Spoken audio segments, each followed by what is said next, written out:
यह जो चुनाव है बाकी चुनाव से अलग किस्म का चुनाव।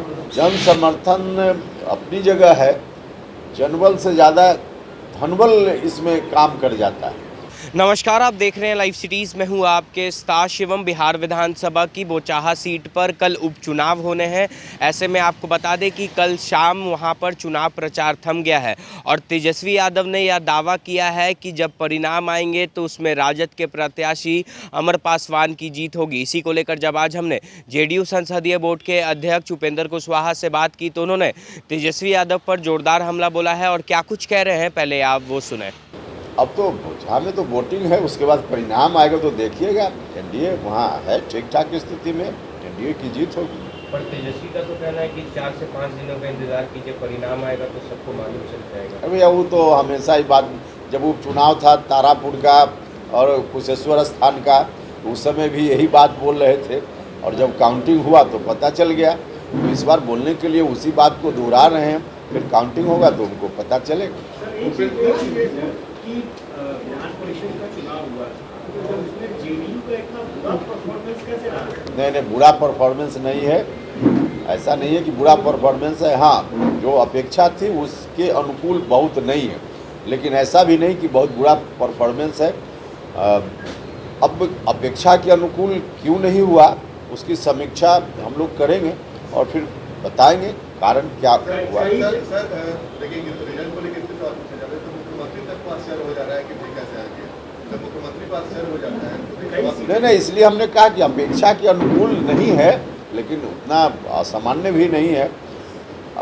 लेकिन एक बड़ा कारण इसका, बाकी तो हम विश्लेषण करेंगे तो फिर बता पाएंगे क्या कारण था, लेकिन एक बड़ा कारण तो यह जो चुनाव है बाकी चुनाव से अलग किस्म का चुनाव और इसमें दूसरे तरह से चुनाव में प्रचार प्रसार और मतदाताओं को आकर्षित करने का काम कुछ अलग तरीके से होता है, जिसमें जन समर्थन अपनी जगह है, जनबल से ज़्यादा धनबल इसमें काम कर जाता है और इसके चलते भी कहीं कहीं ऐसी स्थिति हुई।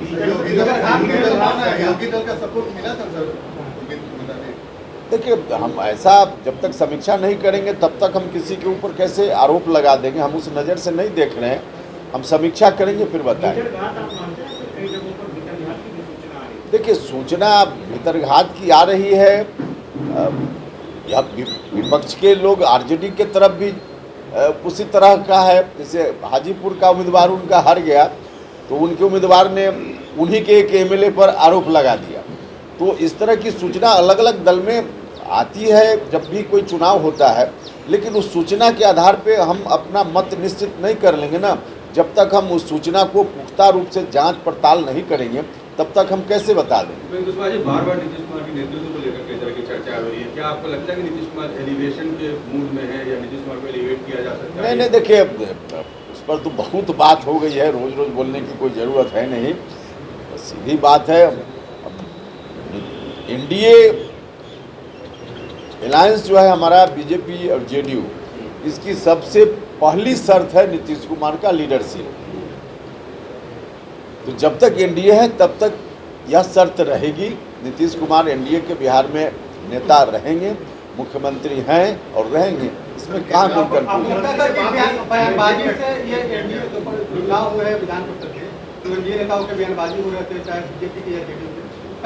हाँ, निश्चित रूप से देखिए, बयानबाजी से तो नुकसान होता ही है। अब इसे कैसे हम इनकार कर सकते हैं कि रोज कुछ बयान आते रहे और उसका नुकसान न हो। नुकसान तो होता ही है, इसलिए ऐसे बयानों से बचना चाहिए सब लोगों को। लेकिन इसका एक बड़ा कारण है कि इस तरह का बयान जो आते रहता है कि आपस में मिल बैठकर एक कम्युनिकेशन गैप जैसा हो जाता है। मिल बैठकर अगर कुछ चर्चा, चाय पीते रहे, बातचीत होती रहे तो ऐसी स्थिति नहीं आएगी। वैसी स्थिति माने चाय पिए हम लोग, गपशप करते रहें, मिलते जुलते रहें, इसको करना पड़ेगा। नीतीश कुमार से बातचीत नहीं होगी, कोई चर्चा होती है, उनका क्या कहना है? जिस तरह से बात आ रही है, उनके बाहर निकलने की बात हो रही है, राष्ट्रपति बनने की बात हो रही है। और इस पर तो हमने कहा कि प्रारंभिक शर्त है एनडीए की, नीतीश कुमार हैं, रहेंगे। अब कहाँ वो सब मामला बचता है। सर खास वर्ग की नाराजगी का असर कौन वर्ग नाराज है? कोई नाराज नहीं है। ये नाराजगी का असर क्या होगा? कोई नाराज नहीं है। तो आपने साफ तौर पे सुना, उपेंद्र कुशवाहा ने कहा है कि वहाँ पर से जो एनडीए की प्रत्याशी हैं बेबी कुमारी, उनकी जीत होगी। वहीं आपको बता दें कि जिस तरह से बिहार में 24 सीटों पर एमएलसी के चुनाव हुए थे, उसमें जेडीयू की मात्र 5 सीटों पे ही सिमट गई है, जिसके बाद यह कहा जा रहा है कि कहीं ना कहीं जेडीयू का जो परफॉर्मेंस था वो काफ़ी ज़्यादा ख़राब हो चुका था। इस पर भी उपेंद्र कुशवाहा ने साफ तौर पर कहा है कि जिन जिन सीटों पर जेडीयू की हार हुई है उसकी समीक्षा की जाएगी और किस तरह से हार हुई है उसको भी देखा जाएगा। बहरहाल अब बने रहे हमारे साथ। अगर आपने हमारे चैनल को सब्सक्राइब नहीं किया है तो जल्द से जल्द सब्सक्राइब कर ले। धन्यवाद।